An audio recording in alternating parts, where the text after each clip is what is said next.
इंसान को जागरूक होना चाहिए। जागरूक होने का मतलब होता है कि प्रभु परमात्मा की प्राप्ति हो जाना। प्रभु परमात्मा की प्राप्ति कैसे होगी? जब तक आपके जीवन में कोई सच्चा गुरु नहीं होगा। जब गुरु दीक्षा आप लेते हो तब कहते हैं कि आपकी जागरूकता आती है। नहीं तो जीवन यूं ही जीते चले जा रहे थे, जीवन अंधेरे में जीते चले जा रहे थे। जागरूक होने का मतलब जैसे आप रास्ते में चले जा रहे हो, रास्ते में ऊबड़ खाबड़ है, आगे गड्ढा है, आपको पता ही नहीं है, लेकिन अगर उसी में कोई एक टार्च दिखाने वाला हो, लाइट जला दे कोई व्यक्ति, तो वही रास्ता साफ साफ नजर आ जाएगा। इसी तरीके से आपकी जिंदगी है, जिंदगी यूं ही जीते चले जा रहे हैं। लेकिन अगर आपके जीवन में किसी गुरु का प्रवेश हो गया, आपके जीवन में एक गुरु मिल गया, आपके जीवन में सत्संग मिल गई, तो आपका जीवन कैसे हो गया? अंधेरे से उजाले की तरफ हो गया। जो हम अंधेरे में जी रहे थे, जिंदगी का कोई अस्तित्व नहीं था, उस जीवन का क्या हो गया? हम जागरूक हो गए, ठोकर लगने से जिंदगी में बच गए।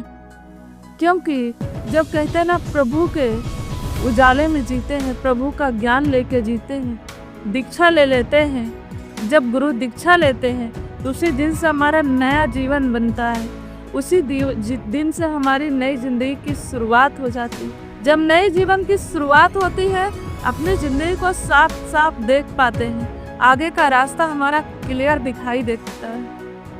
नहीं तो आई यूं ही जीते चले जा रहे हैं, जिंदगी आई और जिंदगी जी के चले गए, उसका कोई अस्तित्व नहीं होता। तो वास्तव में सभी को जागरूक होना चाहिए। जागरूकता न होने का कारण होता है क्या? अज्ञानता। जागरूकता का मतलब है कि प्रभु का स्मरण हर समय बना रहे और प्रभु का ज्ञान प्राप्त हो जाए, ब्रह्म बोध हो जाए। अगर नहीं हुआ तो कैसा जीवन है? हम अंधेरे में जी रहे हैं, अज्ञानता में जी रहे हैं। ज्ञान की रोशनी में जिंदगी को जीना जागरूकता कहलाती है, और अंधकार की रोशनी में जिंदगी को जीना क्या होता है? अज्ञानता कहलाती है। तो आइए, जागरूक होने के लिए क्या करना पड़ेगा? सबसे पहले हमें कहीं न कहीं एक सच्चे गुरु की सानिध्य प्राप्त करनी पड़ेगी, सच्चे गुरु की शरण में जाना होगा। जब सच्चे गुरु की सानिध्य प्राप्त होती है तो वहीं से हमें सत्संग मिल जाती है। जब हमें सत्संग मिल जाती है तो ज्ञान की रोशनी मिल जाती है। कहते हैं ना कि आँख वही होती है जिस आँख से दिखाई नहीं देता, लेकिन डॉक्टर के पास जाते हो, लेंस बदल देता, लेंस खराब है, तो क्या होता है? साफ साफ दिखाई देने लगता है। इसी तरीके से क्या होता है? ज्ञान की रोशनी गुरु दे देता है, जिसके सहारे से आपकी ज़िंदगी बड़ी सुंदर ज़िंदगी हो जाती है। हम ज्ञान की रोशनी में ज़िंदगी का विचरण करने लग जाते हैं। तो आइए, आप सबसे पहले एक सच्चे गुरु की तलाश करें। तब तक गुरु की तलाश करें जब तक आपको संतुष्टि न मिल जाए, जब तक आपको ब्रह्म का बोध ना हो जाए, जब तक आप जीवन में संतुष्ट ना हो जाए, बोलता कि अब मुझे लग रहा कि अब मुझे प्रभु की प्राप्ति हो गई है, अब मुझे संतोष धन प्राप्त हो गया। तो वास्तव में जिंदगी पर उतार चढ़ाव तो आता है, उसमें टूटे रहें, परेशान नहीं हो, और प्रभु परमात्मा की कृपा से, उनकी कृपा में रह के, कहते ना, उनके सानिध्य में रह के अपनी ज़िंदगी को जीते हो, तो वास्तव में आपकी ज़िंदगी सुंदर ज़िंदगी हो जाएगी। इसलिए जागरूकता के लिए ज़रूरी है बराबर सत्संग करना।